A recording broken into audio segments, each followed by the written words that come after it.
সাকিব আল হাসান যখন কেরিয়ার শুরু করছিল তখন 7-8 খেলতো, 6 পারফর্ম করে উপরের দিকে আগে আসে, পারফর্ম করে উপরের দিকে আগে আসে।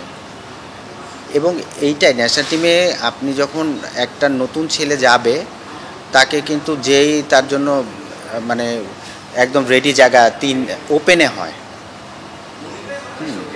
ওপেনে নতুন প্লেয়ার একজন, কিন্তু অন্য মিডল অর্ডারে যারা থাকে তারা অনেক দিন ধরে খেলে, এক্সপেরিয়েন্সের খেলা।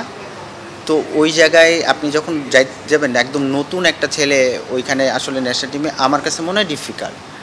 তো আফিফের নর্মালি যারা দেখেন এখন যারা মিডল অর্ডার খেলতেছে তারা একসময় নিচের দিকেই খেলতো, তারা আস্তে আস্তে পারফর্ম করছে উপর দিকে আসছে। তো এইটাই এরকমই হবে অ্যাকচুয়ালি। আফিফ নিচের দিকে পারফর্ম করতে থাকবে, হ্যাঁ আমাদেরও কনফিডেন্স বাড়বে যে না ব্যাটার ভালো ক্যাপাবল, তখন আস্তে আস্তে উপরের দিকে আসবে এবং ওটাই হচ্ছে। এটা তো যারা খেলতেছে ওরা পারফর্ম করলে সুযোগ বাড়বে, আমি এখানে হাজার চিল্লালেও সুযোগ বাড়ার কোনো চান্সই নেই। যারা গেছে তারা যদি পারফর্ম করে অ্যাজ এ কোচ হিসেবে আমি করতে পারি যে ওদের কীভাবে ওইখানে যে পারফর্ম করতে পারে ওই প্র্যাকটিস ফ্যাসিলিটিস বা ওই ধরনের তারে আমরা দিতে পারি।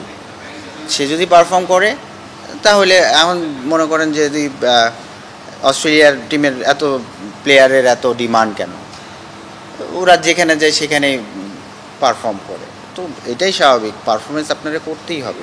ফ্র্যাঞ্চাইজি ক্রিকেটে আপনার দেশের প্লেয়াররা যদি বেশি যাইতে থাকে, যারা যাচ্ছে তারা পারফর্ম করলে তখন কনফিডেন্স বাড়বে ফ্র্যাঞ্চাইজিতে, তাহলে তো ও ভালো আমরা নিব। কন্ডিশন বললেই তো আর আমি এখানে প্রোভাইড করতে পারবো না, তো যে জিনিসগুলো আমাদের কন্ট্রোলের মধ্যে আছে সেগুলো করার চেষ্টা করছি।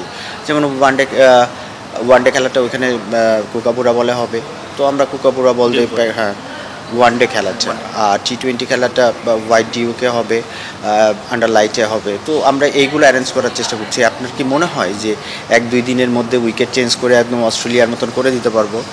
এটা সম্ভব না, কিন্তু আমাদের ছেলেদের কাছে মেসেজ আমরা দিচ্ছি যে ওই জায়গায় খেলতে গেলে কি চ্যালেঞ্জ তারা ফেস করতে পারে এবং ওইটা মাথায় রেখে আসলে এই ম্যাচগুলো অ্যারেঞ্জ করা, তো ওইখানে সম্ভাব্য ওই চ্যালেঞ্জগুলো কীভাবে করতে পারবে, এখানে যতটুকু অ্যাডজাস্টমেন্ট করতে পারে, দ্যাটস ইট। নিশ্চিন্তে খান স্বাস্থ্যকর অল টাইম পান, অল টাইম হেলদি লাইফ।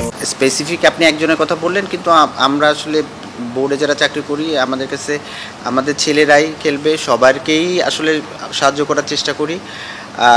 এক এক ধরনের প্রবলেম থাকে, কারো রিদমে, আপনি যেটা বললেন যে কারো রিদমের সমস্যা থাকতে পারে, কারো টেকনিক্যাল ব্যাপার থাকতে পারে, কেউ বা দেখা যাবে এই দুইটা ঠিক আছে কিন্তু মানসিকভাবে আসলে অ্যাডজাস্ট করতে পারছে না এক ফরম্যাট থেকে আরেক ফরম্যাটে যাওয়ার জন্য। তো আমার কাছে মনে হয় যে এখন যেহেতু আমাদের সামনে